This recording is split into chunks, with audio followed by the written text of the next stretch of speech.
அனைவருக்கும் வணக்கம். நேத்து மரியாதைக்குரிய மத்திய உள்துறை அமைச்சர் திரு அமித்ஷா அவர்களுடைய பேச்சுங்க. மதுரையில் நடைபெற்ற பாரதிய ஜனதா நிர்வாகிகள் கூட்டத்தில் அவர் பேசின பேச்சு உட்காந்து பார்த்தேன். ஹிந்தியில தான் பேசினார். நமக்கு அவர் பேசுனது புரியல. இந்த பக்கம் மொழிபெயர்த்ததை வச்சு என்ன சொல்றாரு அப்படின்னு புரிஞ்சுக்க முடிஞ்சுச்சு. ஆனா அந்த பேச்சுல மொழி நமக்கு புரியலனால அதுல ஒரு ஃபயர் தெரிஞ்சிச்சு. அந்த வார்த்தையிலிருந்தே பாத்தீங்கன்னா 5th கியர்ல தான் ஆரம்பிச்சார் அவருடைய பேச்சு. அங்கிருந்து அது அப்படியே போயிட்டு இருந்துச்சு. பல கருத்துக்களை அதுல அவரு சொல்லிட்டு இருந்தாரு. அதையெல்லாம் கேட்டு முடிக்கும் போது நமக்கு தோணுன ஒரே ஒரு விஷயம் என்ன தெரியுமா? ஏப்பா, ஒரு மாசம் கூட ஆயிருக்காது, இப்பதான் நம்முடைய முதலமைச்சர் ஐயா ஸ்டாலின் அவர்கள் டெல்லிக்கே சென்று, நம்ம உடன்பிறப்புகள்லாம் கூட சொல்லிட்டு இருந்தாங்க, சிங்கத்தை அதன் குகைக்குள்ளேயே சென்று நேரில் சந்தித்து கண்ணை உருட்டி மிரட்டி என்ன சொல்லணுமோ அதை சொல்லிட்டு வந்திருக்கார். எங்களுக்கு தேவையான நிதியை அமுச்சு விடு அப்படின்ற மாதிரி சொல்லிட்டு வந்திருக்கார் அப்படின்ற மாதிரிலாம் கூட சொல்லியிருந்தாங்க. அதுக்கு முன்னாடி ஒரு தடவை உதயநிதி ஸ்டாலின் அவர்கள் போயிட்டு மோடி அவர்களை சந்திச்சுட்டு வந்தப்ப கூட வெற்றி கொண்டான் அவர்களுடைய மகன் ஒரு பேட்டியில சொல்லும்போது சொன்னாரு, அதே டைலாக் தான். சிங்கத்தின் அதன் குகைக்குள்ளேயே சென்று நேருக்கு நேர கண்ணை பார்த்து பேசிட்டு வார்னிங் கொடுத்துட்டு வந்திருக்காரு. இதுக்காகவே அவருக்கு வந்து நோபல் பரிசு தரணும். சத்தியமா நான் ட்ரோல் எல்லாம் பண்ணலீங்க, இப்படியே தான் சொன்னாரு வெற்றி கொண்டான் அவர்களுடைய மகன் ஒரு பேட்டியில சொல்லும் போது. இப்ப ஐயா ஸ்டாலின் அவர்கள் வேற போயிட்டு அதே மாதிரி மிரட்டிட்டு வந்துட்டாரா. அப்ப நான் ஒரு கணக்கு போட்டுக்கிட்டேன், மிரட்டிட்டு வந்துட்டாரு, பயந்துருப்பாரு. ஸ்டாலின் ஐயா மிரட்டினா பயப்படாத மோடி எங்க? கண்டிப்பா பயந்துருப்பாரு நரேந்திர மோடி. ஏப்பா தம்பி, உனக்கெல்லாம் கூச்சமாவே இல்லையா? அதை பார்த்தா மிரட்டிட்டு வந்த மாதிரியே தெரியுது, அந்த 2 கையும் பிடிச்சி மிரட்டிட்டு வந்த மாதிரியே உனக்கு தெரியுது அப்படின்ற மாதிரி கூட கேட்டாங்க. அப்கோர்ஸ், ஆமா, எஸ், ஆப்வியஸ்லி அப்படித்தானே தெரியுது. என்ன உன் கண்ணுக்கு மட்டும்தான்டா அப்படி தெரியும், இல்ல உடன்பிறப்புகள் கண்ணுக்கு மட்டும்தான்டா அப்படி தெரியும், உண்மையிலே என்ன நடந்துச்சு அப்படிங்கிறது எங்களுக்கு தாண்டா தெரியும் அப்படின்னு கூட சொல்லிட்டு இருந்தாங்க. சரி, என்னமோ பண்ணிட்டு வந்தாருங்க. இனிமே பாருங்க, இந்த டாஸ்மாக் ஊழல் அதை பத்தி எதுவும் பேச்சு நடக்காதுங்க.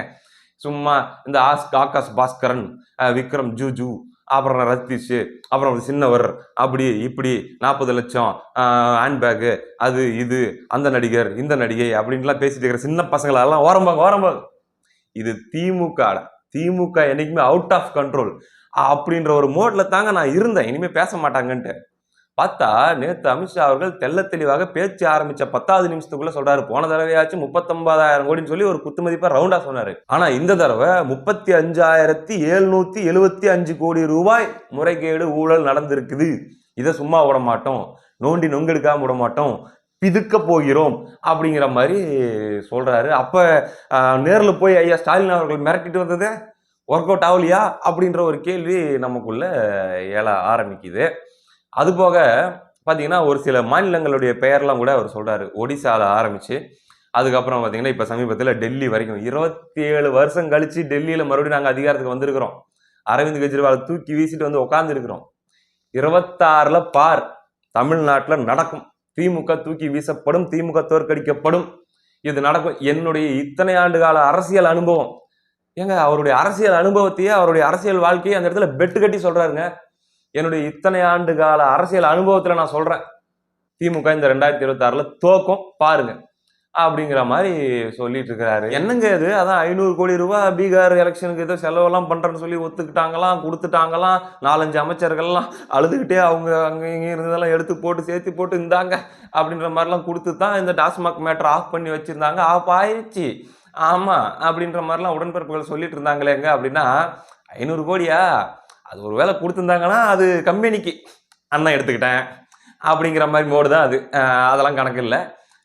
Any time breaking news, wait பண்ணுங்க அப்படிங்கிறது தான் வந்து பார்த்தீங்கன்னா இதை பார்க்கக்கூடிய அரசியல் பார்வையாளர்கள், டெல்லி சோர்ஸு, நமக்கு வந்து சிங்கப்பூர் சித்தப்பா, அதுக்கப்புறம் பார்த்தீங்கன்னா வேற எங்கன்னா மலேசியாவில் இருக்கிற பெரியப்பான்னு சொல்லி எல்லாரும் வச்சுக்கிட்டு சொல்லிட்டு இருப்பாங்க, அங்கேருந்து சொன்னாங்க அப்படின்ட்டு.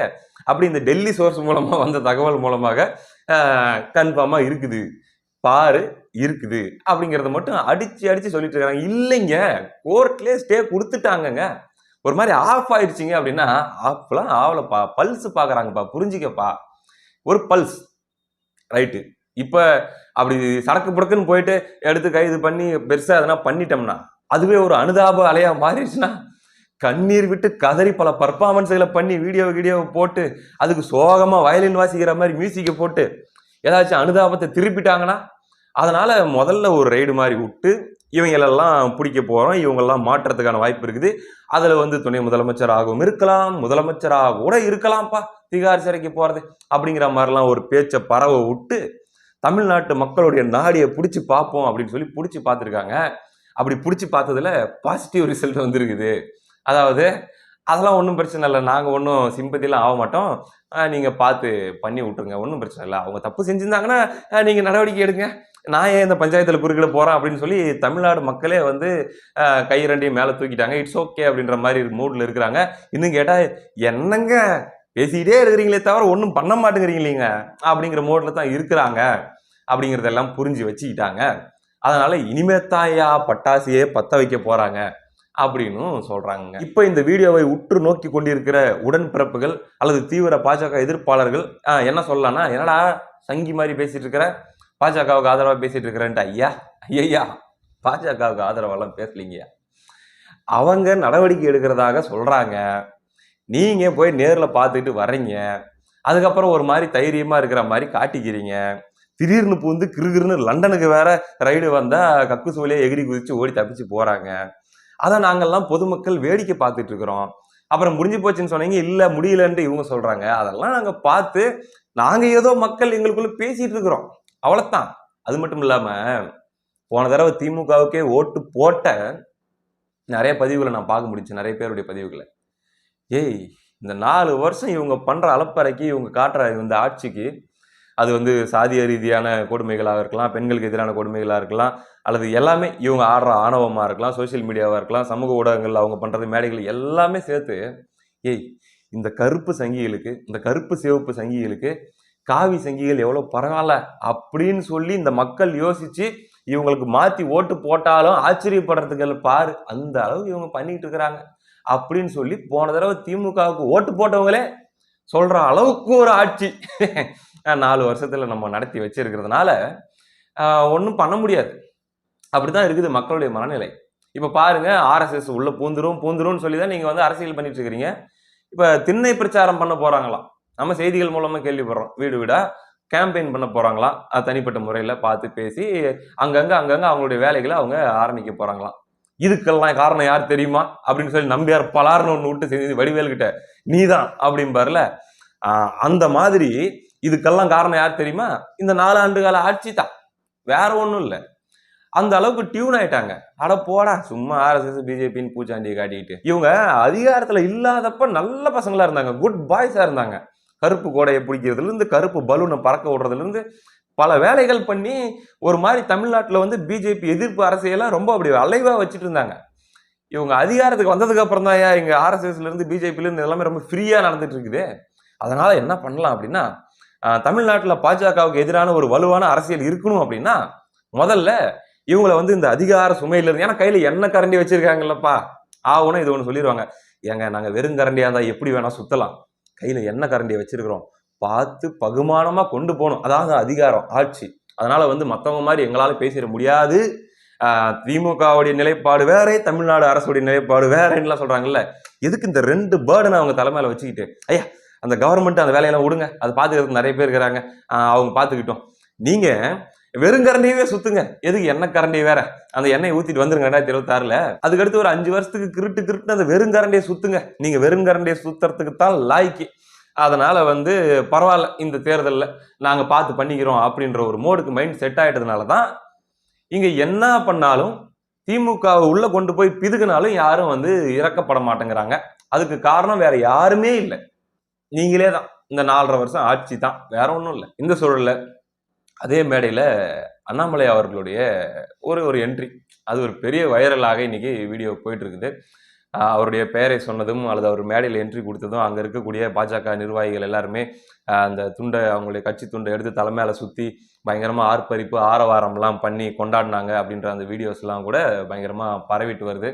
இதை 2 விதமாக எடுத்து பேசுறாங்க. ஒண்ணு என்ன சொல்றாங்கன்னா, இது அண்ணாமலை அவர்கள் பண்ண செட்டப்பு, ஒரு 200 பேர் வந்து அவரே ஆளுங்களை ரெடி பண்ணி அவரை மாஸ்க் காட்டுறதுக்காக அவர் இந்த மாதிரிலாம் பண்ணிட்டு இருக்கிறாரு அப்படின்னு சொல்லி அவர் மீது ஒரு குற்றச்சாட்டு. இன்னொரு பக்கம் இல்லைங்க, என்னதான் தலைவர் பதவியில் இருந்தாலும் இல்லைனாலும் அவருக்குன்னு ஒரு செல்வாக்கு இருக்குது, அவருக்குன்ற ரசிகர்கள் அல்லது வந்து ஆதரவாளர்கள் இருக்க தான் செய்கிறாங்க. அவங்க அவரை பார்த்த உடனே அந்த உற்சாகத்தில் சத்தம் போடுறாங்க, இதை எப்படி வந்து நீங்க அண்ணாமலை பிளான் பண்ணி பண்ணாரு அப்படின்னு சொல்ல முடியும்? பிளான் பண்ணியே இவ்வளவு பண்ண முடியுமா அப்படின்னு ஒரு ஆர்குமெண்ட் இருக்குது. இப்ப அமித்ஷா அவர்கள் தமிழ்நாட்டுக்கு வந்ததுல 2, 3 அஜெண்டால இன்னொரு முக்கியமான அஜெண்டாவே ஒரு தலைமையின் கீழ் ஒற்றுமையாக செயல்பட்டு இந்த கூட்டணி வெற்றிக்கு என்ன தேவையோ அதை மட்டும் செய்யுங்க. அதாவது வேலையை மட்டும் செய்யுங்க, வேலையை தவிர வேற எந்த வேலையும் செய்யாதீங்க அப்படின்னு சொல்றதுக்காக தான் வந்தாரு அப்படின்னு சொல்லப்படக்கூடிய இந்த சூழல்ல இந்த வீடியோ வைரல். இதை எப்படி பாக்குறது அப்படின்ற மாதிரி நான் 2 எக்ஸ்ட்ரீம்லயுமே பார்க்க விரும்பல. சும்மா அண்ணாமலை அவர்களை வந்து மிக கடுமையா ட்ரோல் பண்ணி செட்டப் கிட்டப் வார் ரூம் அப்படி அப்படின்ற மாதிரி ட்ரோல் பண்றதும் என்னை பொறுத்த வரைக்கும் அது கொஞ்சம் டூ மச் அப்படின்ற மாதிரியும், இன்னொரு பக்கம் வந்து இல்ல இவ்வளவுதான் எல்லாமே ஆனதுக்கு அப்புறமும் அங்க ஒரு தலைமை எல்லாமே செட் பண்ணி கூட்டணி அப்படின்னு சொல்லி போனதுக்கு அப்புறமும் இன்னுமே அண்ணாமலை அவர்களை மட்டுமே நாங்க ஃபாலோ பண்ணுவோம் அப்படிங்கிற மனநிலையில அவங்களுடைய கட்சிக்காரங்கள்ல ஒரு செக்டார் அல்லது வந்து ஒரு பிரிவினர் இருக்கிறது அப்படிங்கிறதும் ரெண்டுமே சரியான ஒரு கோட்பாடுல அவரை ஒட்டுமொத்தமா ஒதுக்கி வச்சிடணும், அவரை வந்து இது ஒதுக்கி வச்சுட்டு தான் அரசியல் தேர்தல் வேலையை பார்க்கணும்னு சொல்லி யோசிச்சாலும் அது சரியான முடிவா இருக்காது அப்படின்றது தான் என்னுடைய புரிதல். நான் எப்படி யோசிக்கிறேன் அப்படின்னா, அண்ணாமலை அவர்களுக்குன்னு ஒரு செல்வாக்கு இருக்குது அல்லது ஒரு ரசிகர் பட்டாளம் இருக்குது அப்படின்னா அதை பயன்படுத்திக்கலாம்ல. அந்த கூட்டணிக்கே அவரையும் பயன்படுத்தலாம். அவருக்கு ஏதாச்சும் வேற ஒரு பொறுப்பு, ஒரு கோஆர்டினேட்டரோ அல்லது ஏதாச்சும் ஒரு பொறுப்பு மாதிரி கொடுத்து இந்த தேர்தலுக்கான பணியில அவருடைய இன்வால்மெண்ட்டையும் உள்ள கொண்டு வந்து சேர்ந்து வேலை செய்யற மாதிரியான ஒரு சூழலை அவங்களுடைய டெல்லி தலைமை முடிவெடுத்து அந்த பொட்டன்ஷியலும் அந்த ஆதரவாளர்களும் திருப்தி அடைகிற மாதிரியான ஒரு அகாமடேஷனை பண்ணி கொண்டு போனாங்கன்னா 100 ஓட்டு எக்ஸ்ட்ரா வந்தாலும் பெனிஃபிட் தானே. அந்த மாதிரி அவங்க பண்ணாங்கன்னா அவங்க கூட்டணிக்கு அது இன்னும் பெட்டரா இருக்கும் அப்படிங்கிற மாதிரி எனக்கு தோணுது. ஆனால் இது நடைமுறையில சாத்தியமா, ஒர்க் அவுட் ஆகுமா அப்படிங்கிறது எல்லாமே பொறுத்திருந்து தான் பார்க்கணும். தனி ட்ராக்ல சம்பந்தமே இல்லாம இதுக்கு எங்களுக்கு சம்பந்தமே இல்லை அப்படிங்கிற மாதிரி அவங்க போயிட்டு இருக்கிறது அண்ணாமலை அல்லது அண்ணாமலை அவர்களுடைய ஆதரவாளர்கள் அப்படின்ற பேர்ல ஒரு சிலர் வந்து திமுகவுடைய கைக்கூலிகளாகவும் இயங்குறாங்க அப்படின்ற மாதிரியும் சொல்லப்படுது. திமுக கைக்கூலிகளே அண்ணாமலை ஆதரவாளர்கள் அப்படின்ற பேர்ல இறக்கி விட்டு திமுக இந்த மாதிரி குழப்பத்தை ஏற்படுத்துறதுக்காக வேலை பண்ணிட்டு இருக்கிறாங்கன்ற மாதிரியான குற்றச்சாட்டும் வருது. இது எல்லாத்தையும் அவங்களுடைய தலைமை ரொம்ப தெளிவாகவே பார்த்துட்டு இருக்கோம். அதனால அவங்க என்ன மாதிரியான பிளான் பண்ணி எப்படி அதை கொண்டு போறாங்க அப்படிங்கிறதையும் நம்ம பொறுத்திருந்து தான் பார்க்கணும். ஒட்டுமொத்தத்தில் அமித்ஷா அவர்களுடைய வருகை, அமித்ஷா அவர்களுடைய பேச்சு மிகப்பெரிய அளவுல அதிர்வலைகளையும் மிகப்பெரிய அளவுல கலக்கத்தையும் ஒரு குரூப்புக்கு ஏற்படுத்தி இருக்குது. இதுல அடுத்து என்ன அப்படிங்கிறதான் ஸ்டாலின் ஐயா அவர்கள் வீடியோ போட போகிறாரா? அவரும் நம்மள மாதிரி ஒரு யூடியூபர் தானே. ஆமா, அப்படின் போது முதலமைச்சர் தான் யூடியூபராகவும் இருக்காருல்லன்னு சொல்ல வந்தேன். யூடியூப்ல வீடியோ போட போறாரா, இல்ல மேடையில வந்து சவால் விட போறாரா, இல்ல நேர்லயே போய் கையை முறுக்கி வார்னிங் பண்ணிட்டு வர போறாரா அப்படிங்கிறது எல்லாமே நம்ம பொறுத்திருந்து பார்ப்போம். அடுத்த காணொலியில் சந்திப்போம். நன்றி.